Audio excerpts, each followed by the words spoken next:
All right. I'm a minute early. Welcome. Welcome. Today is, let's see what today is. I should know. It's the 3rd of June. Yeah, 3rd of June, 2025. I didn't leave today. Did not leave. Stayed here all day.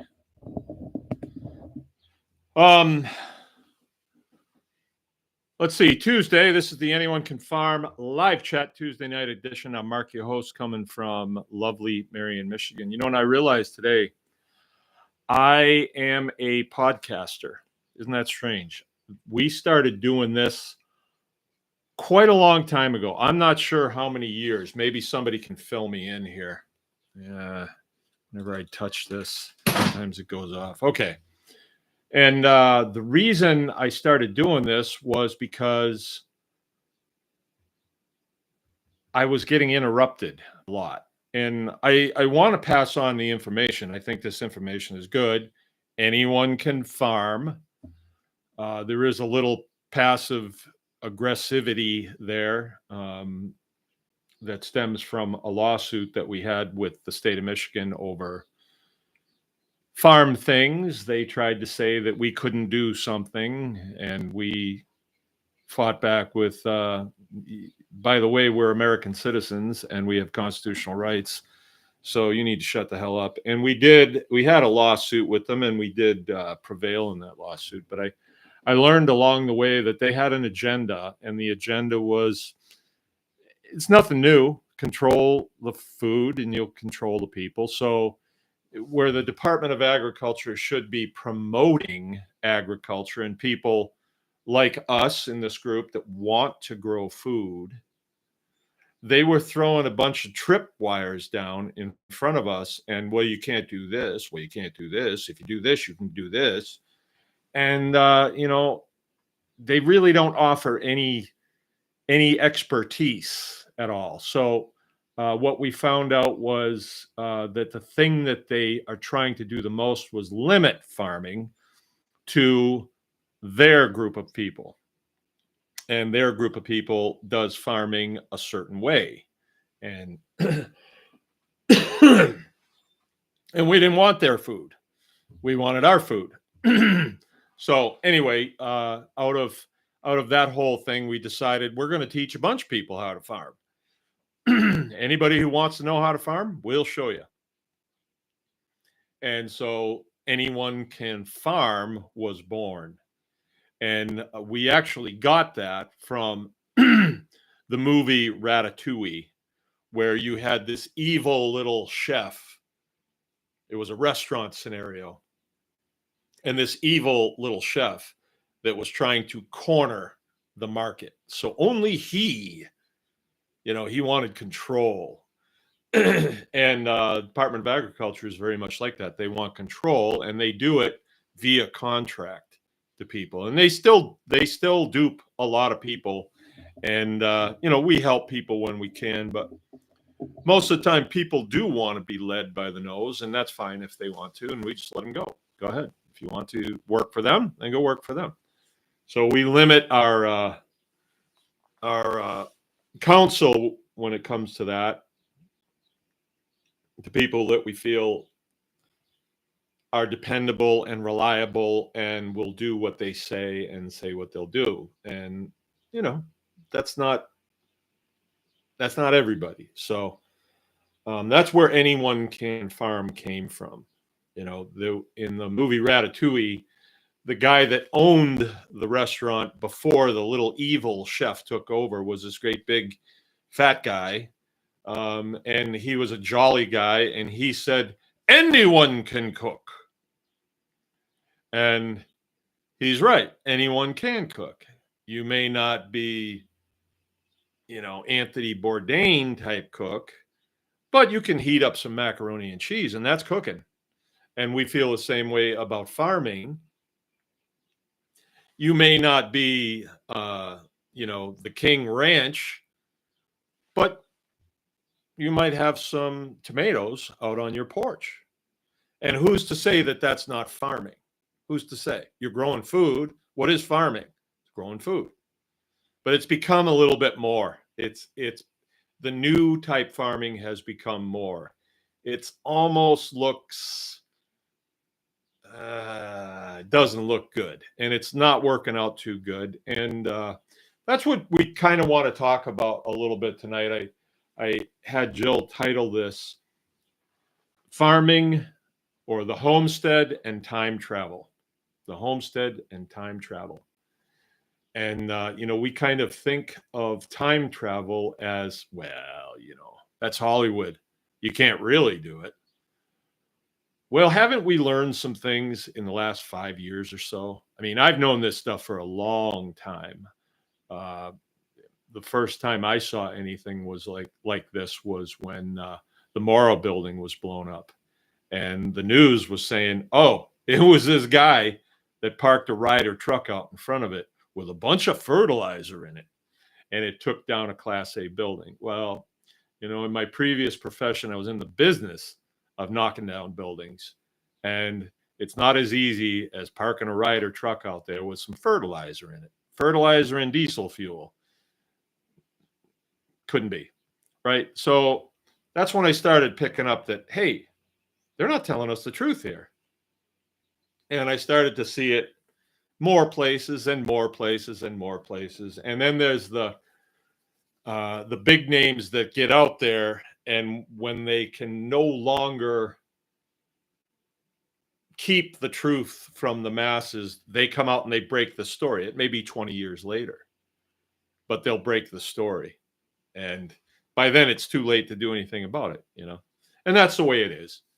And I don't think at our level we need to get involved with any of that stuff, because really what goes on beyond the borders of our farms, we don't have a lot of control over it. We're given as American citizens one thing, and that's a vote. And you think, well, you better go out and vote. But the two sides that vie for power, they're not actually producers. They're politicians. They talk about ideas and policies and back and forth. And sometimes you kind of wonder, they seem like they're on both on the same side, and we're on the other side, the citizenry. So it seems to me that you get your little biosphere, you get in it, you're going to be on Earth for, in my case, 120 years. So eat good, sleep good, recreate, have fun, and let them do what they do. But here, do what you can do. And so I got to looking around this morning, and I was, today's my day to milk. Let's see, how do I want to launch into this? And I was finished. I did a little finish up work. Okay. So lately, I don't want to over explain this. I want to be careful not to over explain it. So I was finishing up something. At the same time, I was the bottler guy. I was the guy that was bottling the milk today, and I was finishing something up.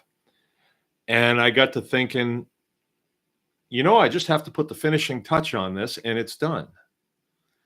And then I stepped back from it, and I thought, oh, that's good. That was an idea that I had quite a while ago, and now here it is. It's working.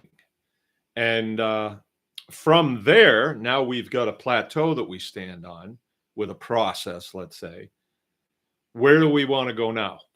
Where do we want to go now with this, right? And you get to make the decision. And we sometimes start the show off by saying homesteading, small farms, and just plain living. But really, I'm in this to grow food. That's what I'm in this to do, because I see this as a gold mine that they try to keep away from you, them. They try to keep it away from you. and they use spells and incantations. They'll say, there ain't no money in farming, right? Say it so much. And then they throw a bunch of things at you like, well, this is illegal and this is illegal. Or guys write books that say everything I want to do is illegal. Big names write books like that. And so you get scared off and you say, well, I don't want to get in trouble. Like, we are so well trained as Americans. And I believe it starts back in elementary school. I still hear adults, people 60 years old, saying, well, I don't want to get in trouble. And I say to them, what do you think they're going to do? They're going to make you go to bed without dinner? They're going to take your birthday away? What are they going to do to you? Who's they anyway? Well, and most of it's rumor and innuendo. Nothing's really, facts. And I say, well, if we're going to get in trouble, let's get in trouble. Let's find out what is going to happen here. Making cheese curds. Now, that's a different story. You can go to jail for that. Oh, well, let's find out. Let's find out if that's true. Because I don't think it is. Illegal denotes you're breaking a law. Against the regulations, somebody came up with a regulation. And you got to ask yourself, well, I wonder what they can do if I break their regulations. Sort of like the Walmart greeter guy. Got to put your mask on. Well, what happens if I don't? Let's find out. We'll just walk by the idiot, see what he does. And things like that. Because you want to know if you're being manipulated, right? So with all that, that's part of it. That is part of it that weaves in another place. But this part of it, I kind of want to talk about time travel. And it's not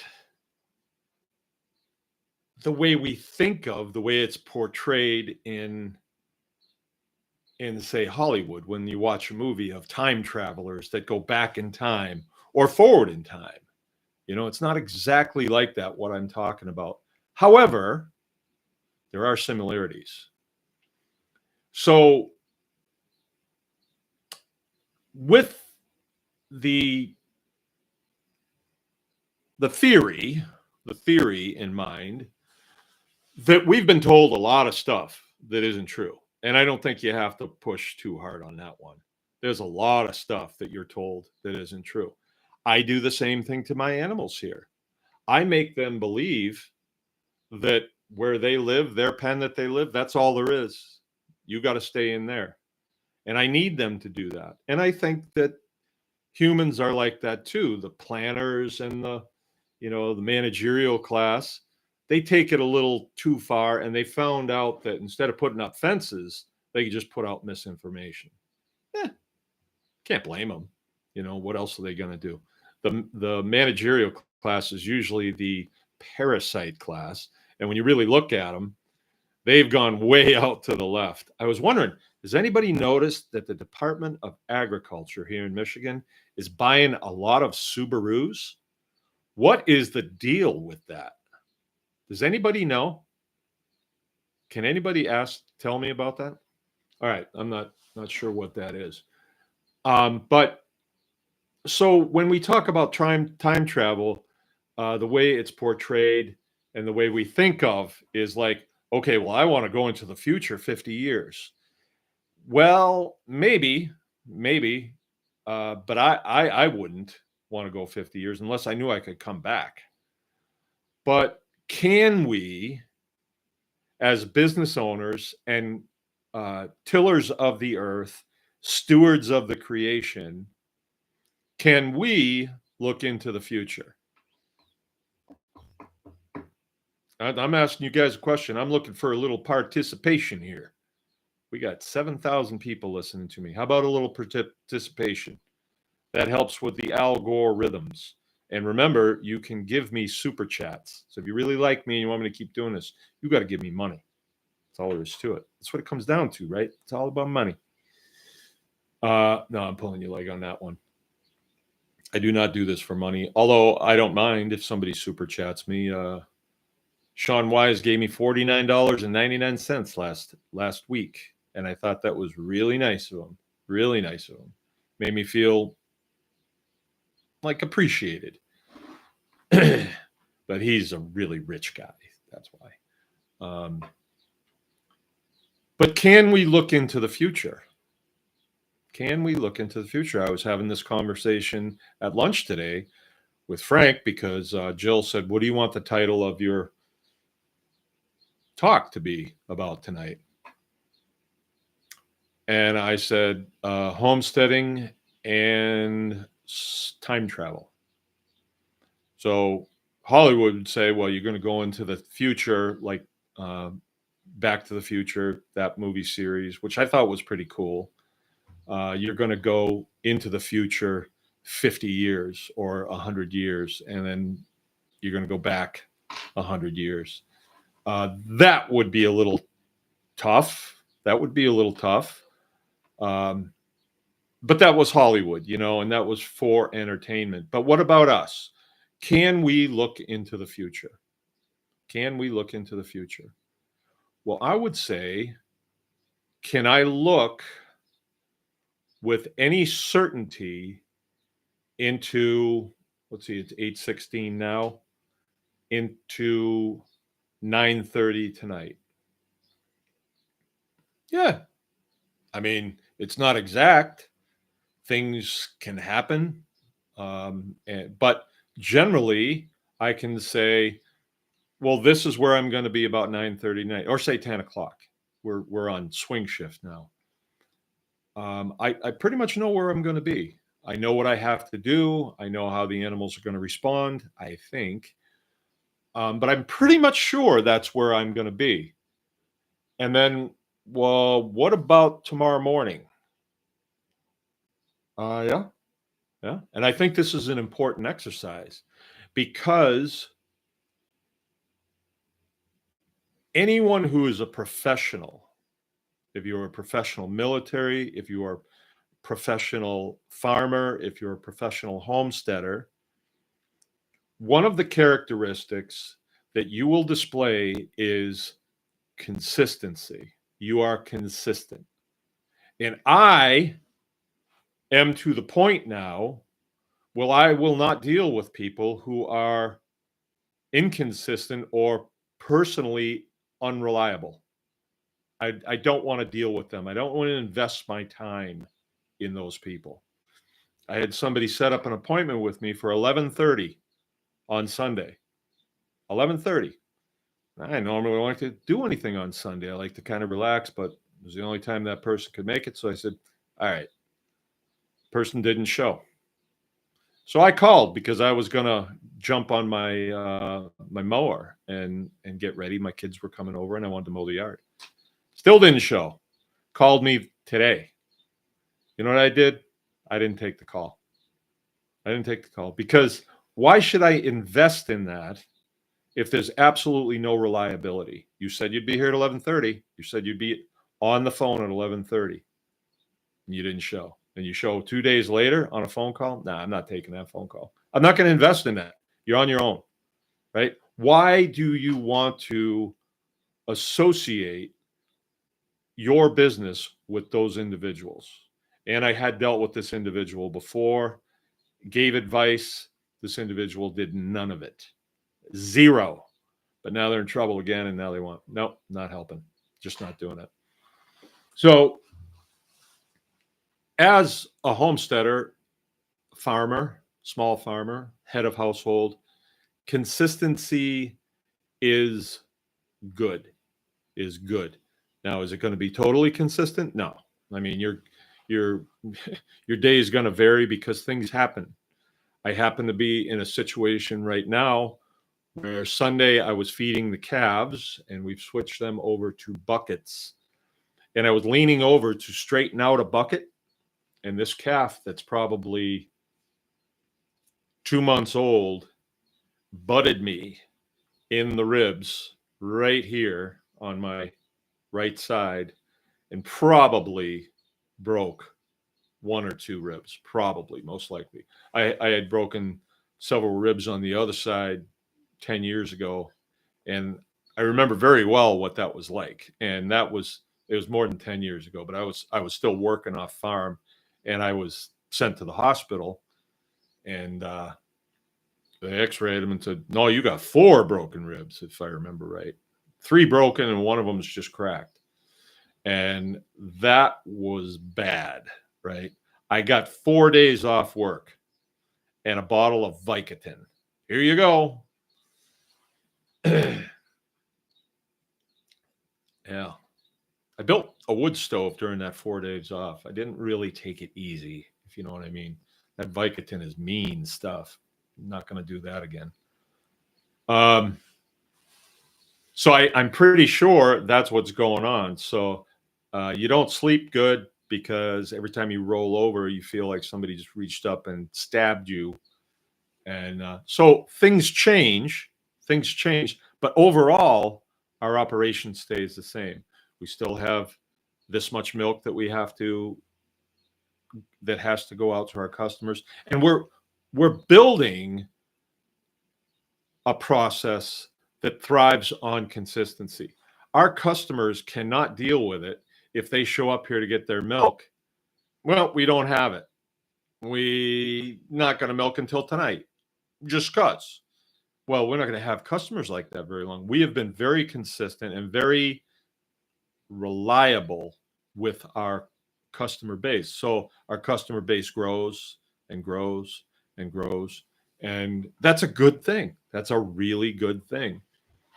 So as you travel down the path of reliability and consistency, and you may have heard me say at other times, consistency is a casualty. Consistency is a casualty is something that's said within the military. And there was a poster that a friend of mine had that I will never forget.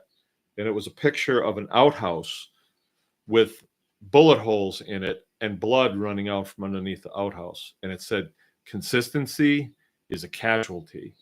So in that scenario, you don't want to be consistent because someone's watching you. You get up to go to the bathroom 2 o'clock every morning.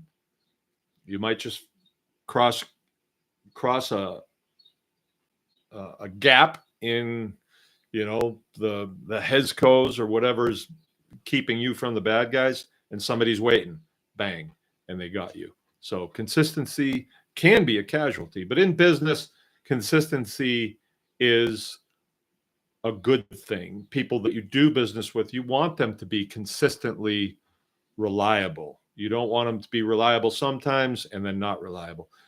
And you really got to keep those people out. If someone says, okay, yeah, I'll be over there tomorrow and we're going to do a building project, and then you don't hear from them until 2 o'clock in the afternoon, and it's like, yeah, it doesn't look like I'm going to make it.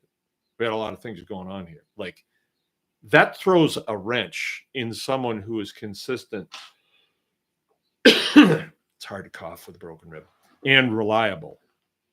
It really does. And if you choose to be consistent and reliable, you don't want those people around.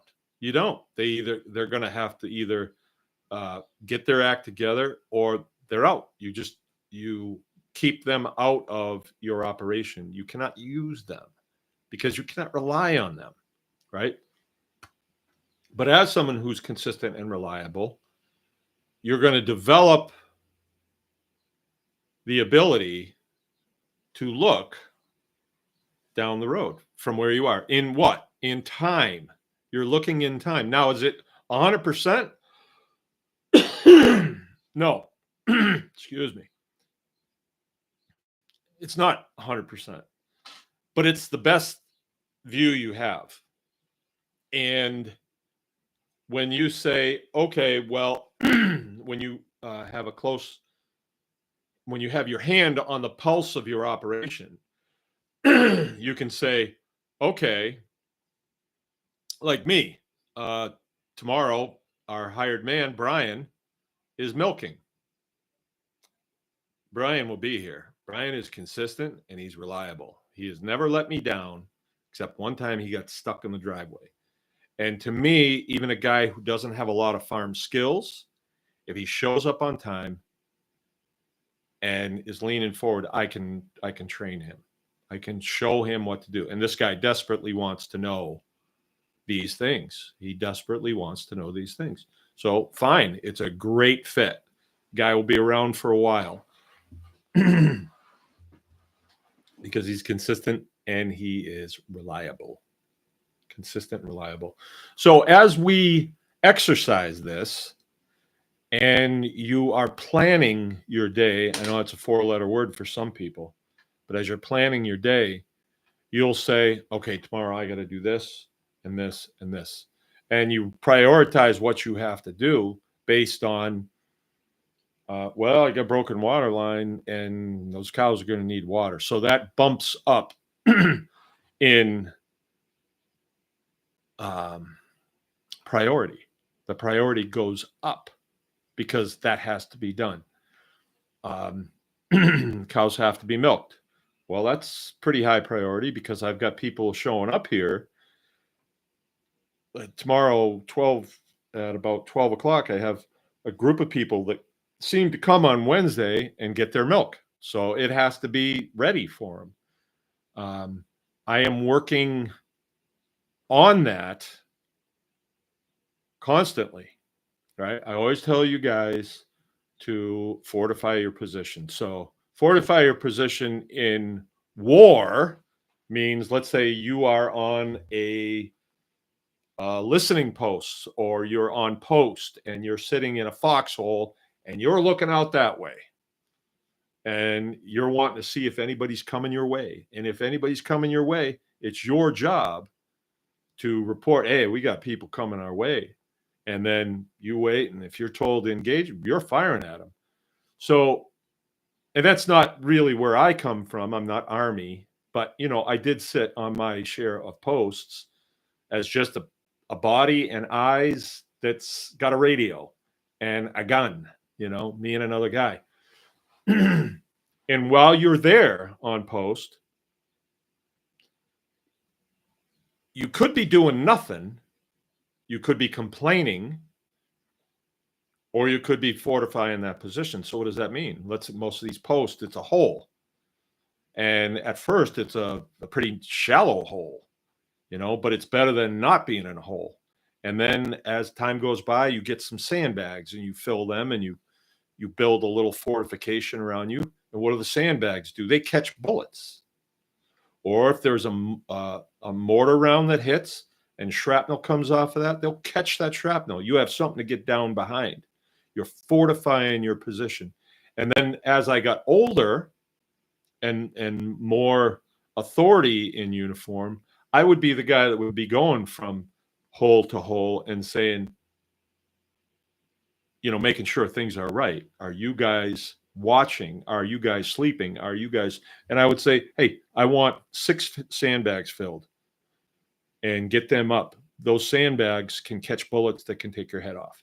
So do that. Fortify this position, make it better. After a while, they become quite elaborate. They get a roof on them and, a lot of sandbags, so they can take up a mortar round right on the top and maybe survive it. So fortify in your position. We do that in this business all the time. Example.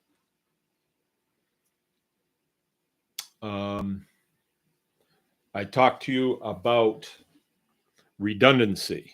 So any system that you have, you should have a backup system for it. So the thing that we've been working on, probably the hardest over the last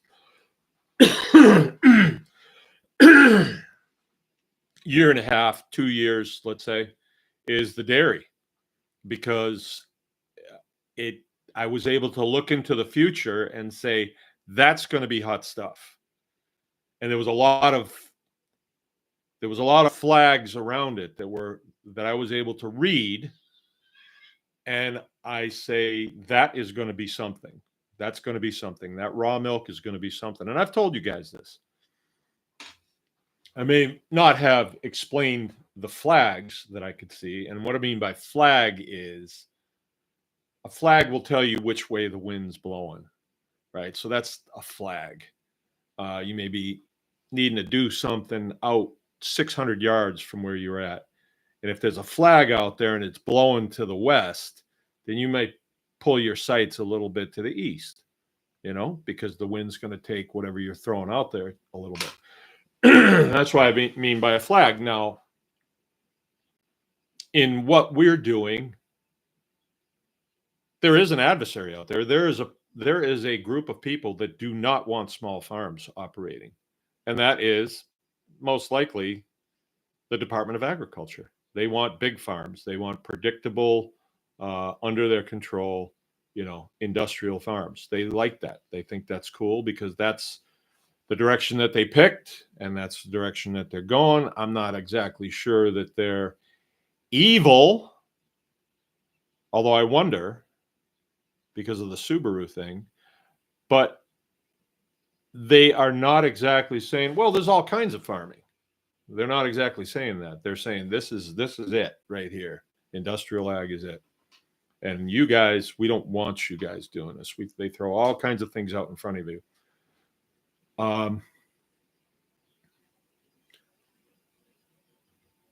And by the way, your weapon against them is the U.S. Constitution, bottom line. So that's why I say you should always pull that out and read it. That is your weapon against them, the blue-haired weirdos driving Subarus. That's your weapon against them. Fifth Amendment specifically. Let's see, I lost it for a minute. Okay, fortifying your position. So this is what I've been doing lately. When we started, we had a belly milker, one that I scrounged from my brother-in-law. He didn't know anything about it.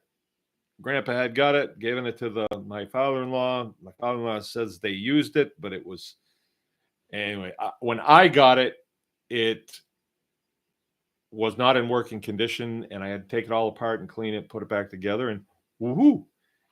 It kind of worked, but I didn't really know what 100% was when I first turned it on. It's got an air compressor or a vacuum pump and a belly milker.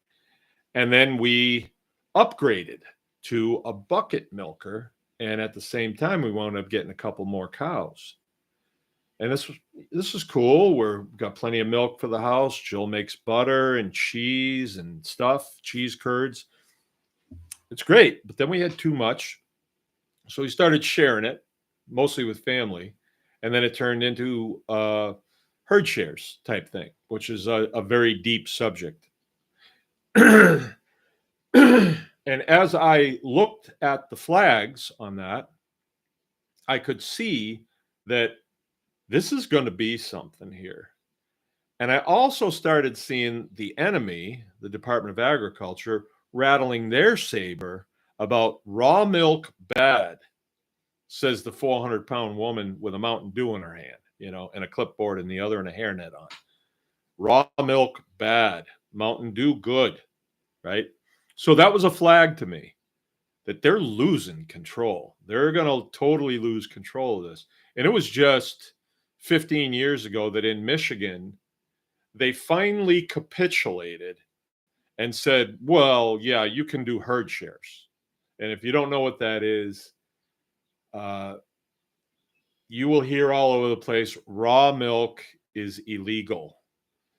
And it's funny to me because if raw milk was illegal, I got a whole bunch of it down there. And I've never had the state police show up here and, SWAT team me and confiscate all my milk. You hear of those stories, but there's always another piece to the puzzle, right? And that piece to the puzzle is licensing, right? So I'm not going to get a license from those wieners. I don't want to put them in the driver's seat of my operation. I operate under the Fifth Amendment. My life, my liberty, and my property is protected under the due process of law. You got a law? Then shut up, right?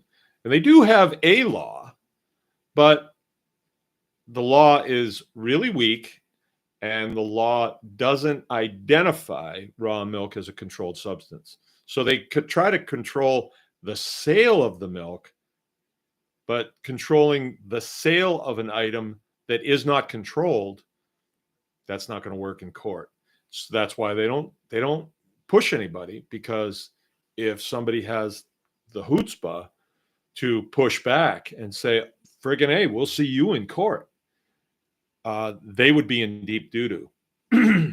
and it would set precedents. Right now, that law scares enough people, and they figure, well, it's good enough, so they leave it right there. And why should I tell everybody? You know, I tell some people, but I don't tell everybody. And it's few and far between that you have somebody that wasn't brought up in this that can actually operate it to the point where it's profitable. It's few and far between. That's what I've seen. I don't see it as brain surgery, but maybe my processing is different. Like I take it just a chunk at a time, like eating an elephant, just a bite at a time. And before you know it, 20 years later, you've got a full-fledged operation. And this isn't full-fledged by any means, because there was a lot of brain work that had to happen along the way. And, I didn't have, somebody an expert from the Department of Agriculture telling me, oh, no, don't do that. Do this. This will be more successful. You've got people that are saying, oh, no, don't do that. Do this. And they're trying to guide you into a place where you're going to lose and you're going to get beat. So, and you don't know that when you first start. You kind of, you're way too trusting of people, and you don't know that they have an agenda. And even now, some of you are hearing this saying, yeah, come on. They don't, come on. Really? Well, all right. You'll find out. People do. It sometimes it takes time, and there's nothing that I can say, people have to find out on their own, I guess. But anyway, the whole milk thing with redundancy, now I have 2 milking setups. So as we've expanded and now we're into the double digits for milk that's going out during the day, I got to make sure that we're able to do this if we have a breakdown. So we're building redundancy into the operation. So now I have 2 bucket milkers. Actually, I have 3. I'm going to be selling one of them. The 2 that I have are exactly alike, and so their parts will interchange. And we can get by with 1, but maybe we could sharpen the stick and use 2, and it'll increase. It'll compress the time involved in milking the number of cows that we have, which right now we have 10. And I think we're milking 6 right now. We have a few ladies in waiting. My goal would be, looking into the future the best I can, my goal would be to be at about 30 gallons by fall. That's what I'm looking at. And I know that's pretty loose, but there's a lot of moving parts on the table, and I'm not sure which way things are going to go. We're figuring this out for the first time, and that's a whole herd share conversation that we probably could have, but I don't think I'm going to do it on this platform. I think I would do that more as an instructional, I think, or some sort of summit type thing where other people could come and share their experiences, because we only know what we know. We don't know all the things that we don't know, and there's a lot of things we don't know. So anyway, as you work this program of consistency and reliability, your ability to look down the road becomes, your headlights will shine further down the road, so you can see further what's going to happen. And then you're able to say, well, say for instance, we were able to build a set of stairs here. I built those myself, a set of stairs. I did that. Well, if I can do that, and I want to have a building over here for a certain function, I'm pretty sure I could. I'm pretty sure I could do it. I'm pretty sure I got a guy that can cut the lumber for me.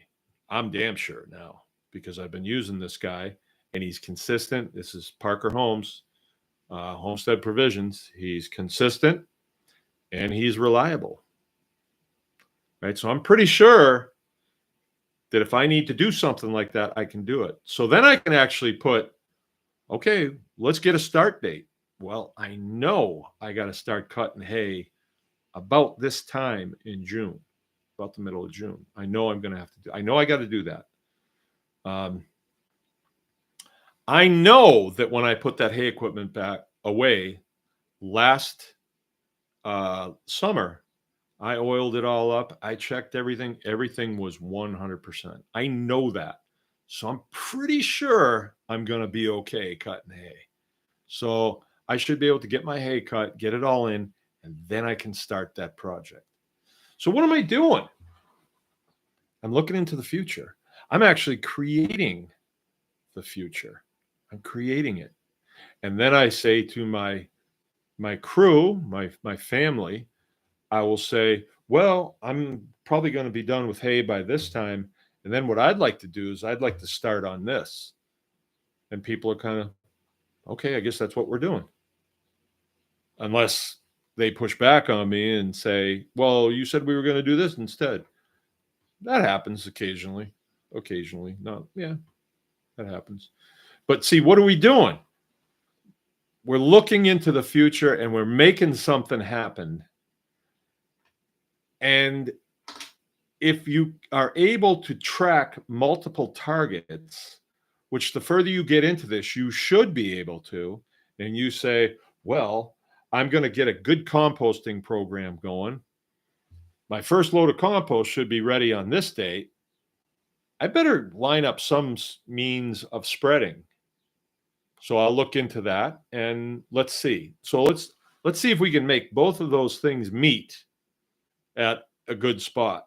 Hey, we've spread compost on the field by loading it in the big truck, and then the kids are on the back of the truck with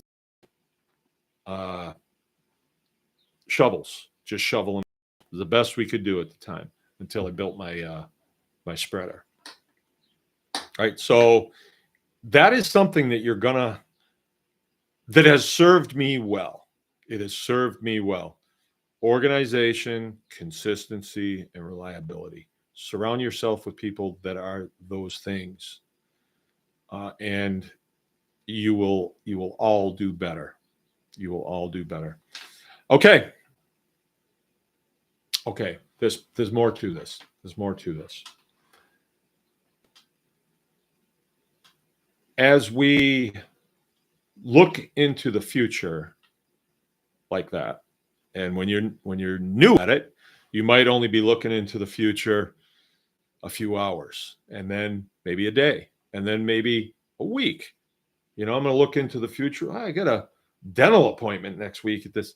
You start thinking through, I know who the dental hygienist is. I know where I'm going to park. My truck, I'll take that, and da-da-da-da-da. And you get it all lined out real loose in your head. And then sure enough, you're coming home from the dental appointment. And you're like, yeah, that worked just the way I thought it would. As a matter of fact, it worked exactly the way I thought it would. You like to be consistent. But then there are other things that maybe it's the first time you did it. Something like planting trees, let's say, and you have to find the place to plant the trees, let's say, just an example. Well, I've planted trees before. What else do I need to know? Maybe I should do a little research. Do those trees like wet ground, or do they like dry ground, or should I plant them deep? Should I plant them shallow? Do your due diligence on that, and then you execute it. In your mind's eye, you should go through the exercise of looking at that tree, even though that tree is only 4 feet high, looking at it as a 8-year-old tree. Look at it like that. See it. Oh, yeah. It'll get you psyched. And then you'll say, well, that looks really cool. I want another one over here. Well, make it happen. Plant another one over here. And then This is going to be nice having shade here. Start to see everything. What will it look like? How will it perform? How will it function? I'm going to plant an apple tree here. You know you're going to have apples, right? Well, yeah, I want apples. Well, you're going to have 1,000 apples on that tree, and they're all going to be on the ground. Then your backyard is going to be full of bees. You do know that, right? No, I didn't know that. Well, you do now. So when you pick up all those apples, you're going to eat what you can. What are you going to do with the rest? I don't know. What are my options? Well, you could pick them up and you can put them in a press and you can make cider out of them. You could do that. Oh, yeah. Okay. Well, the tree's only 4 years old, or it's only 2 years old. Maybe I would start looking around for a cider press. Good idea. Good idea. So you're filling in the pieces of the time travel that you did. You just traveled 5 years into the future when there's 1,000 apples on the ground here, and you're not standing there scratching your head saying, "What am I going to do with all these apples?" You already know what you're going to do with the apples. Or maybe you plant it like I did. I planted a couple of them close to a pig pen. So what happens? The trees are probably 4 or 5 years old. Last year, I got maybe 30 apples on the tree. Half of them fell into the pig pen. Not a problem. They need apples too. The other ones, we picked them off and eat them. We got a ton of apples. So a few more apples is not a bad thing. So as you go along, your planning prowess is going to sharpen. It's going to get better. Well, if I plant this here, that's going to be in the way of getting past it with the mower. I'll never get past it. Oh, okay. Well, you'll have to go around the block to get to it. Is that a good idea? Probably not. Now, plant it someplace else, or building fences, things like that. I fences because I thought it would be a good idea at the time. What were you thinking putting a fence there? Well, that was 10 years ago, and I was a lot younger then. Oh yeah, you were 55 years old 10 years ago, right? So you learn, you learn as you go, and believe it or not,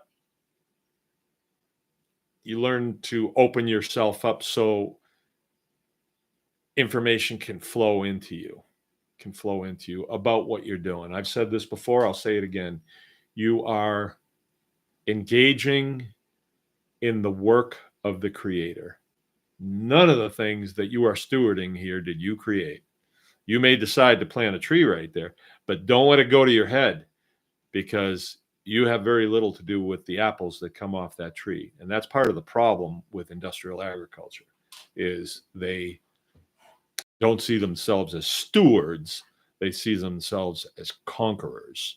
And that's not good. When you start waging war on the environment to get what the heck you want, well, you'll use heavy metal, you'll use tanks, you'll use chemical warfare. Why not? We got to win. And you may win for the season, but you may win the battle, but you lose the war. Where in what this type of farming is, this piece of property, if it stays in my family, will be far better in 20 years. Or let's see, I'll be here another 30 years still farming actively. So it'll be far better then than it was when I started. When I started here, the place was really bad. When I look back, I see pictures from when we started. It was really bad. It was polluted. There was junk laying everywhere. Yeah, fences were barbed wire laying on the ground, junk cars. It was bad. The house was not even livable when we got it. And we look at it now, and it's pretty nice, and the house is nice, and like this room, I had a ski pole, and I was killing red squirrels in this room with the ski pole when we first moved in. I knew where they were, and I would just poke through whatever they had used as wall material, and it was full of squirrels, just full of red squirrels, which are basically rats. And they had filled the walls with all kinds of stuff, and it was bad. I don't know how the people lived here, but they were elderly and they were quite sick, actually. So anyway, but yeah, looking into the future, and there's another thing that you can do to look in the future. There's another thing that you can do. Whenever you are,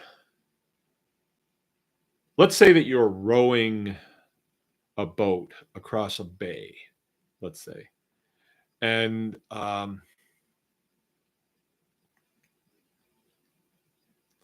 you got to play. Let's say it's a bay that's a couple miles wide, and you've got to get to a certain place. There's a dock over there that you've got to get to, and you don't want to constantly be turning around because you're rowing to be looking where you're going.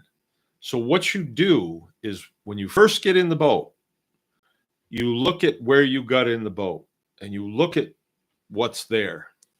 And then you turn around and you line it up with the objective that you want to get to, the dock that you want to get to. That's, let's say it's 2 miles away. Let's say the earth is round and you can see it. Let's say it's not flat. And you're going that direction. You are continually looking behind you to see if you're still lined up on it. And you want the access of the boat so that from the bow to the stern, you've got a straight line, and that straight line goes right through you because you're sitting in the middle of the rowboat, and you're lining up on that point on the shore that you just came from. And you keep your eye on that. You just keep your eye on that and you keep rowing. And then every so often you turn around and look. Now, I have done this when I said, well, I know where I'm going. And I just start rowing and I'll think to myself, I'm almost there. I'm going to turn around and look, see if I need to adjust my course. I'll turn around and look, and it's like, you're a quarter mile off. You're going to be in that boat for another 15 minutes. Whereas if you just picked the point on the shore and watched it, you'd be there by now. You'd be there, right? So a lot of times when we're plotting a course forward into the future, what do we got to do?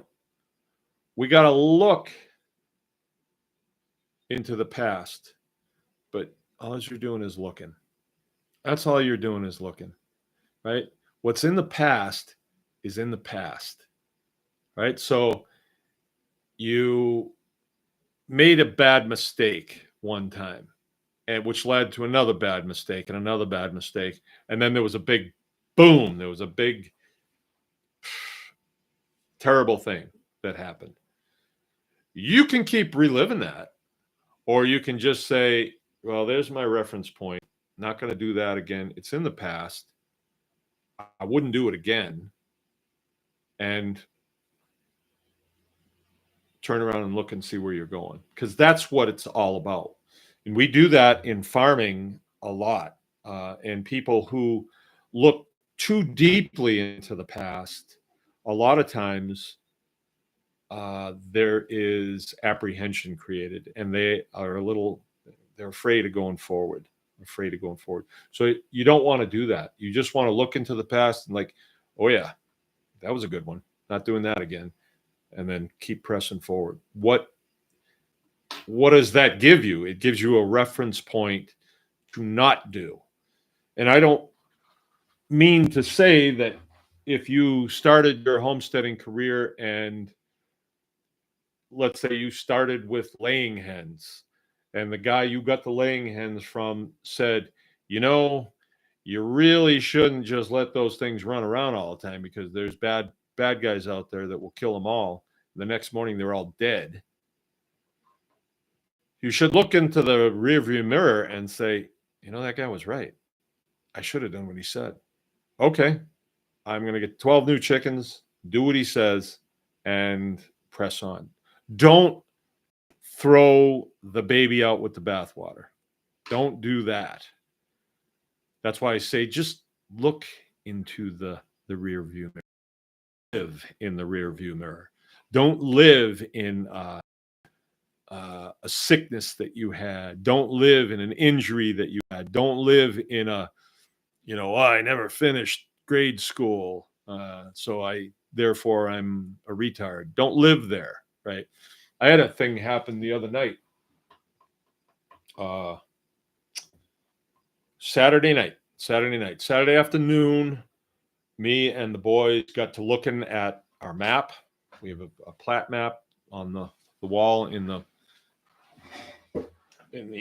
milk house, and we were looking at that. And as you know, I did trade for a canoe. I love trading. It's so much more fun than giving dollars for it. But I got a canoe, nice one, 16-foot aluminum canoe. And I've had canoes all my life. You can get around in a canoe. And I have a boat too, just like a 16-foot skiff, and I'm not really into speedboats or anything like that. I just like going exploring and fishing and finding stuff and just looking around. But we saw this body of water on the map, and what we were looking at was, how do you get to it? And there was no roads to it.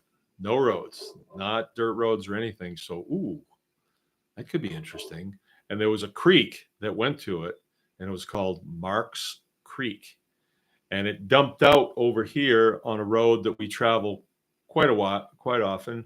And never really have looked to see how navigable that creek is. But then we figured out, that's the creek that me and Frank were on the night before, on Friday night in the canoe.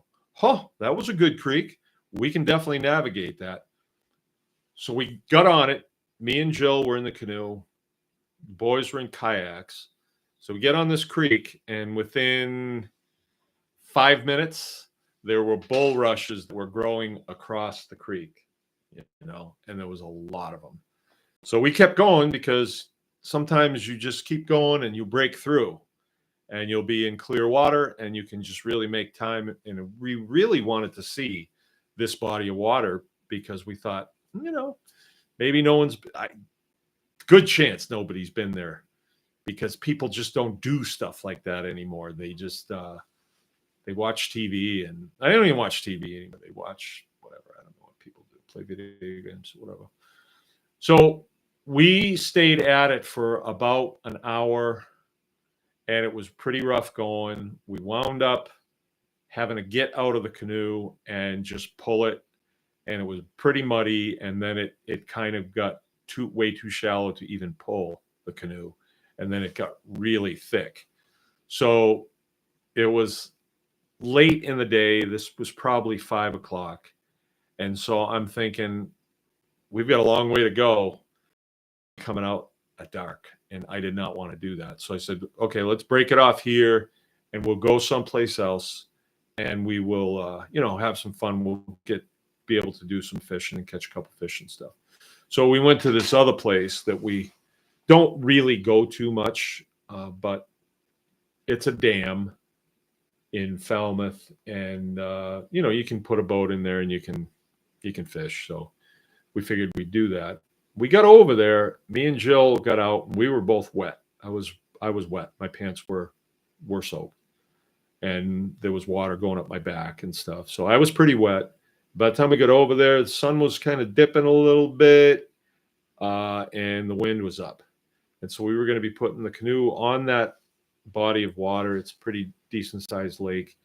Wind was whipping, and we got out, and immediately Jill and I were kind of like cold. The boys looked below the dam, and they saw, we got to get down there and fish. And so they hauled their kayaks down there, and they were on the water. Me and Jill we walked across this bridge. Then we started looking at stuff that from the old mill and trying to figure out how it was configured and stuff. And on the way over there, we kind of decided that we weren't going to go fish out on the lake. We were going to go home and cook up some steaks and then relax for the rest of the night. And I made this statement as we're walking across this bridge. And I held myself very quickly after I made this statement. Very quickly. I said, wait a minute. Why did I say that? So I said, well, I still have the 18-year-old adventuring spirit, but I have a 65-year-old body. How stupid was that? Now, I could get in that canoe and I could go up and down that thing as many times as I need to. I don't care if I'm completely wet and completely cold to the bone. Nothing is going to stop me from doing that if I want to. But it's not that, oh, I'm decrepit. I can't get out there and do this. If you tell yourself that, that's what's going to happen. And you're going to use that as an excuse again and again and again. I knew guys that would say stuff like that when they were 40 years old. Well, I just can't, not like I used to. How wrong is that? You know, our lifespan should be about 120 years. Most people get done with it when they're about 80. I don't think I want to do that. I mean, if I'm designed to go 120, why not? You know, and why not keep the health going and all that stuff? When I got hit in the ribs last Sunday, if you've had broken ribs, you know how it is. First of all, you get short of breath, so you don't breathe deeply because it hurts. And I was thinking, well, I'm not slowing down. There's no way I'm slowing down. I got a lot to do tomorrow. Monday was coming, and so Monday came, and I just hit it. And after lunch, I was hurting. And I thought, well, maybe I will just rest a little bit. And so that meant laying over on my other side, on my left side. And I did, and I fell asleep. So it was kind of a nap, but it was more like, and then in the afternoon, like late afternoon, like about 8 o'clock last night, it was like, I'm not going to let this take me down. No way. Now I am going to rest and let those bones heal back up, but I'm not going to, oh, well, this is an excuse, or I can just put my feet up today. I don't enjoy that really. But when I told myself, no, you got to rest a little bit. You got to recuperate from this wound. And I said, okay, I can do that, but I'm going to be fine by Thursday morning. So what am I going to plan for Thursday? And what am I going to plan for Friday? And so on, right? Got to recuperate, right? You got to recuperate. Or else you wind up behind. And I don't want to be behind. You know, I didn't plan on getting poked by that calf, but hey, it happened. All right. So there we go. Got to look in the past to see where you're going in the future sometimes, or it can help you plot the course. Don't live in the past. Don't let the past get to you. Every day is a new day. Don't do that. And there you go. I think I've about covered everything that I thought of. That's time travel. You're going to create your new reality. How did the guys that decided that they were going to build the Xerox machine, how did they figure that out? They just said, we got to do this. Well, what do we have that is close? Well, we got this. Well, that's not good enough. How about if we add this to it and this to it and this to it? That's how it's done. And your farm operation, your farm is like that. Okay, well, you've mastered eggs. What can you do now? What do you want to do now? You know, and that's the whole idea of coming together and talking about it, because there's a lot of different processes, and some of them might not fit with what some of them might, and that's what you want to do. All right, let me read these. Okay, Keith is with us. What time do you have to step on faith to move forward? What time do I have? That's a good question. McKenna, I think we need to look back in time and not rely on money for gas, electricity, etc. It makes it easier, but easier brings greed. You know what? If you another tool in this is to appreciate what you have. Like, and what do I mean by appreciate? Probably if God wants you to appreciate something, he'll take it away. And then you'll appreciate it. Or if you want to discipline a child, all right, you're not going to take care of these toys, then I'm just going to put them in my closet and lock the door.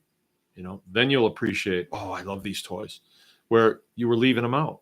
You were, letting them not be taken care of in the backyard. Or my dad had to teach me about the tools, right? He came home one time, there was tools all over the driveway that I left there.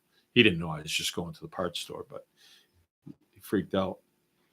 And I have to do that with my kids. They don't appreciate tools, and you got to teach them.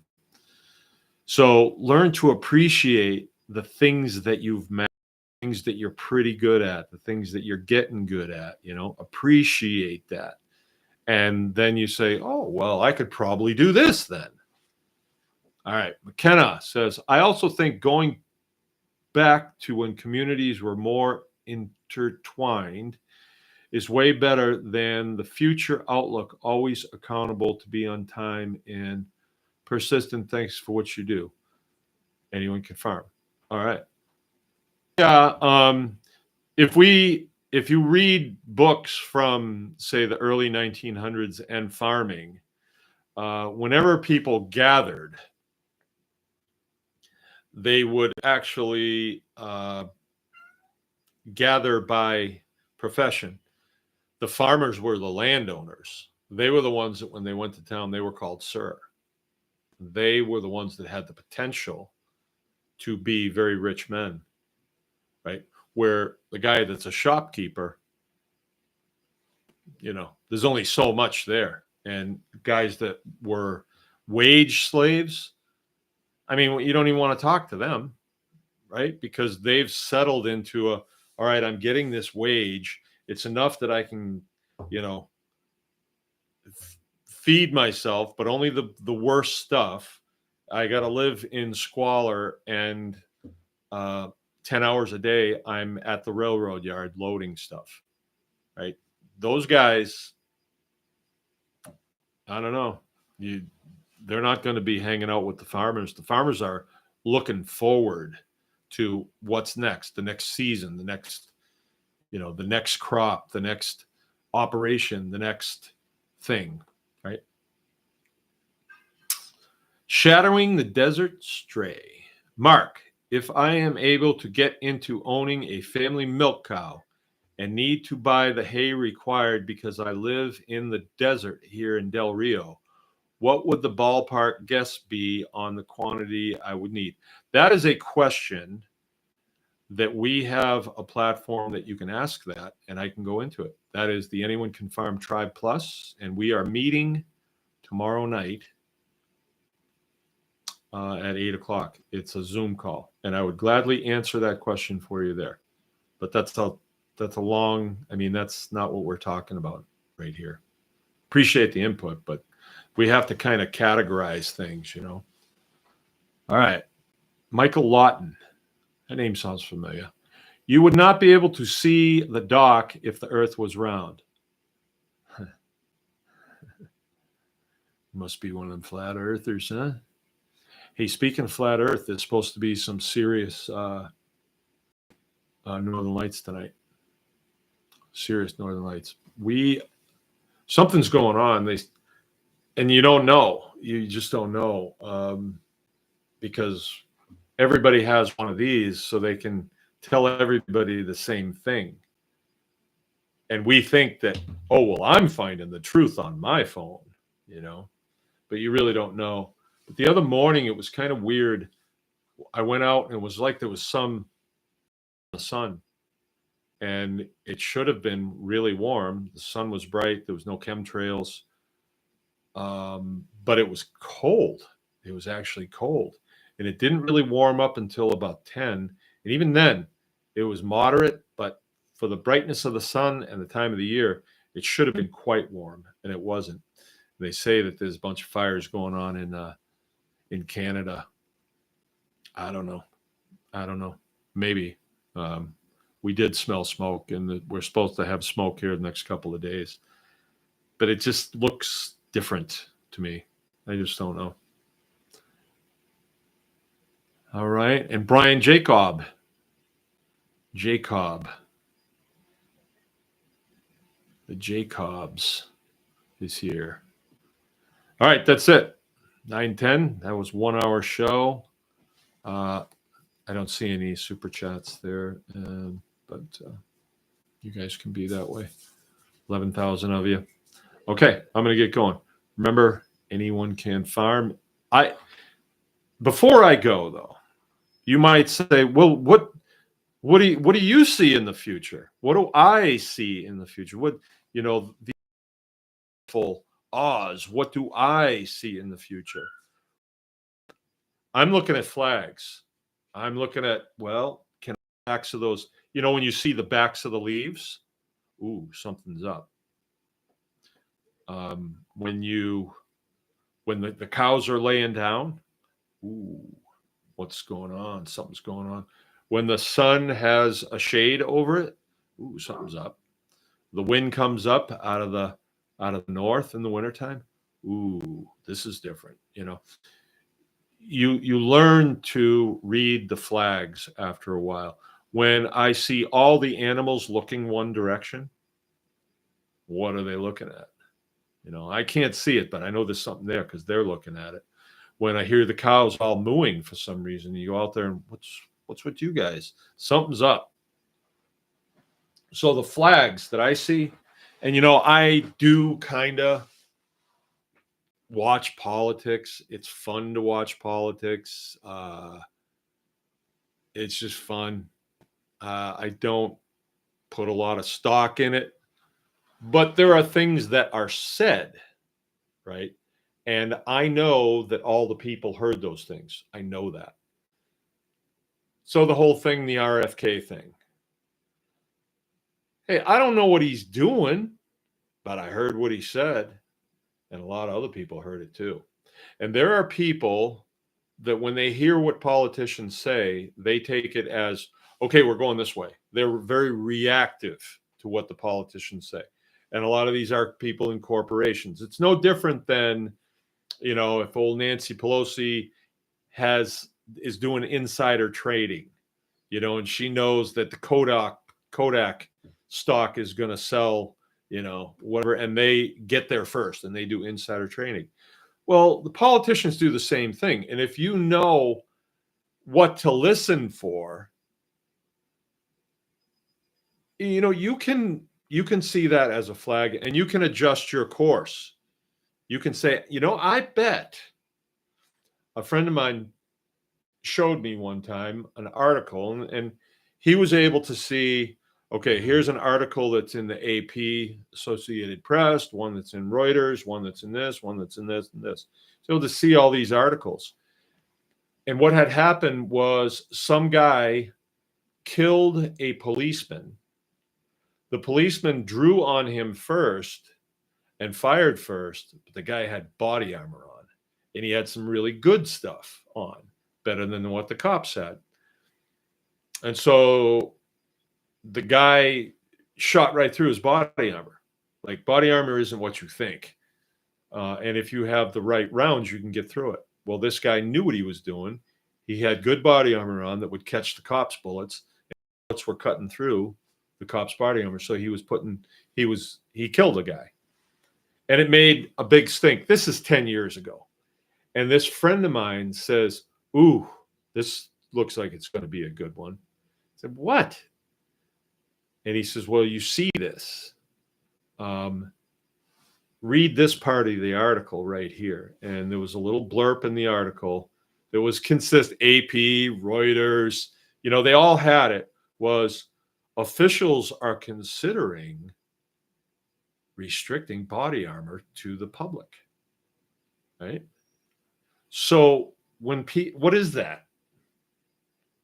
Officials? Like, what officials? That's a pretty nebulous statement. However, it was said, it was in this article, and most people like, ooh, Associated Press. I better listen to what they said. They used to be a pretty good news organization, but so did CNN, so did Fox. But they've all kind of, greed and everything has kind of convoluted everything. But anyway, he said, what would be a good investment right now? Find out all the body armor suppliers and find out who's right at the edge of going into full-scale production and invest your money with them. Because people are going to read this and they're going to say, ooh, I better go get mine now. And I believe that this was done with the assault rifle ban. Who really needs one? I mean, they're fun, I guess, but they're not as good as a Model 700 .6 or a 308 as far as the ability to reach far and effectively with a heavier bullet and do what you want to do with a gun. They're okay, but they're not that great. But what happened when they tried to restrict them? Oh, everybody and their brother got involved in building those things. Now they're everywhere. I had a guy trade me one for an old snowmobile. He's like, yeah, I don't really need it. Shoots good, but I don't really need it. So, and the snowmobile we didn't need. So I wound up getting an AR-15 out of the deal. And then I traded it for something else. Right. So that's something to watch. So a lot of the RFK rhetoric and Maha, people have heard that. And what does that mean for industrial agriculture? Industrial agriculture is manned with people who do not believe in this administration. There are a bunch of liberals. I told you that they're buying a lot of Subarus. So they're going to go the other direction. So industrial ag will press in the direction of one. It will press. But the people are hearing this and they're saying, what do you mean I should be concerned with the food that I'm getting at Aldi's? And then they do some research. And that's one these things are good for, is you can find a lot of what you're looking for on there. Lots of stories about food. And now it's not that people are a little shaky about the food supply. They're out and out, like this generation of people, they're out and out making lists of what to get, what not to get, and all that. And that generation of people control a lot of dollars. And I'm talking about the 35 to 45. They're in the earning years of their life, and they are spending it. And so you see corporations that are already saying, oh, red dye number 5, we're not going to use it anymore. RFK was right all the while. Do you think that those companies are really concerned with anybody's health? No, they want the market share. So they're going to curb what they're doing to meet the needs and wants of the 35-year-old to 45-year-old person. So we're seeing this in small farms. So, and we saw this a long time ago. We saw this coming. That's why anyone can farm. There was a twofold reason for doing it, is because there will come a time when somebody says, I want to know how to do this, Mark, and I will give you anything that you ask to run me through a 2-week instructional. That time is coming. I know it's coming. I know it's coming. And am I prepared to do that? Nah, I'm close. I'm pretty close. I could do it. I could pull it off. Where right now, not so much. Not so much. People are kind of like, oh, I can study it up on YouTube. I speak the same language as what they say, and then I can experiment with it, and I can do that. Yeah, and that is good. I like that. But when the time comes when I have to say, okay, a 1-week instructional, that's going to cost you X amount because that's what my time is worth. Oh, I'll get in on that. Why would I get in on that? Why? Well, I'm building an operation here. If I had an extra $10,000, I know right where to put it. Am I flagging on what a week will cost? Am I flagging, huh? Maybe. But you never know. You never know. I mean, somehow or other, the reputation of farmers who used to be called sir when they went into town are now just bums. They're the dumb kids that didn't go to college. That is so wrong. That is so incorrect. And I don't care if that's what they say, because I wasn't a very good farmer when I started. So if I was up against guys that were, I probably would have got buried. But it wasn't, it was a clear field. It was what we would call the blue water, not the red water. The red water is where there's a bunch of people that are taking chunks out of these. You don't want to be in red water. You want to be in the blue water. Right? Oh, man, it's blue water. It's blue water. Will it be red water? I think so. And another thing, flag that I look at that really I don't like a lot of the flags, like if I'm needing to take a 600-yard shot and I see, I hate it when the wind's coming out of the east. I hate that. I'd rather the wind be nothing or coming out of the west or whatever. Let's say I have a preference. There's things that are happening in the small farms community where big names are promoting fear. I don't like that.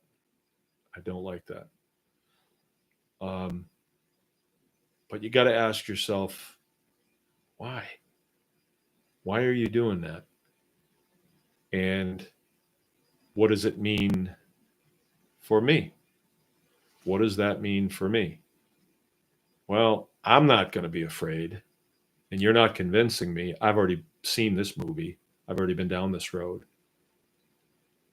But why are you trying to convince all these other people to be afraid? Why are you doing that? So it's a flag that you have to study and you have to figure out, oh, I know why you're doing that. You're kind of like that evil little chef in a way.